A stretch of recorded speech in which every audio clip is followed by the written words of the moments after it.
তারপরে তো S Alam case আছেই। মানুষে মনে করে এস আলমের ব্যবসা এখন সালাউদ্দিন সাহেব দেখে। এমনি এমনি গাড়ির চুরি ছিল তাই না। সালাউদ্দিন সাহেব যখন ধরা পড়েছিল না, তখন এস আলমের ব্যাংকের এক ম্যানেজারের বাসার থেকে ধরা পড়েছিল। এস আলমের সাথে আপনার এত খাতির কেন সালাউদ্দিন সাহেব? আবার সালাউদ্দিন সাহেব কইছে, বারবার মনে করাই দেবে প্রফেসর ইউনূসের সরকার অনির্বাচিত অনির্বাচিত। কিন্তু একটি নির্বাচিত সরকারের বিকল্প তো আপনারা হতে পারেন না, আপনারা অবশ্যই অনির্বাচিত। সেটা প্রতিদিনই আপনাকে স্মরণ করিয়ে দেওয়া হবে। কেন সালাউদ্দিন সাহেব মনে করাই দিতে হবে কেন? প্রফেসর ইউনূসের সরকারকে আপনার মতো ডিমেনশিয়ায় আক্রান্ত, আপনার তো ব্রাহ্মী রসায়ন খাইতে হবে। দেখেন কতজন আওয়ামী আমলের নির্যাতনের শিকার হয়ে মারা গেছে, তার সংখ্যা আপনি বলতে পারেন না। শোনান এডিটর সাহেব।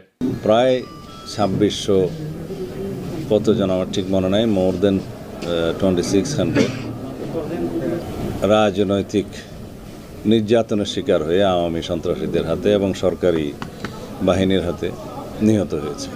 প্রধান রাজনৈতিক দলের প্রধান মুখপাত্র, যার রাজনীতি করা ছাড়া আর কোনো কাজ নাই, সে শহীদের সংখ্যা ভুলে যায়। শুধু শহীদের সংখ্যা ভুলে যাওয়া না, 24-এর বিপ্লবকে বিপ্লব বললে স্বীকার করতে চায় না।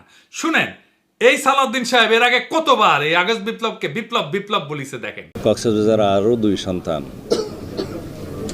এই জুলাই আগস্ট বিপ্লবে শহীদ হয়েছে। দেখেছেন? আরো দেখেন। জনগণ তাদের গণতান্ত্রিক অধিকার ফিরে পাওয়ার জন্য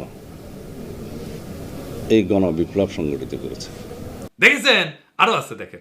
পৃথিবীতে একটা নজিরবিহীন ছাত্র জনতার বিপ্লব হয়েছে।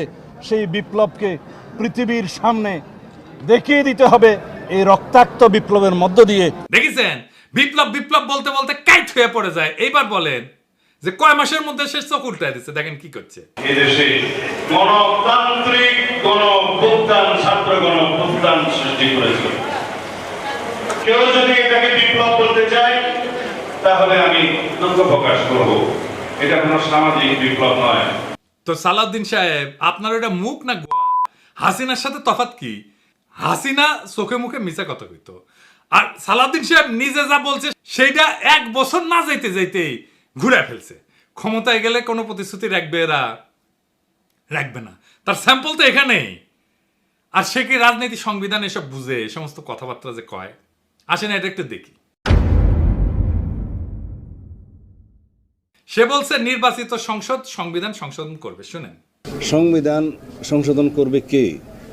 একটি সংসদ, জাতীয় সংসদ, গণতান্ত্রিকভাবে নির্বাচিত একটি রাজনৈতিক সরকার, একটি জাতীয় সংসদ সংবিধান সংশোধন করার এখতিয়ার রাখে। ওই সংবিধানও বুঝে না। বাংলাদেশের জনগণ সংবিধান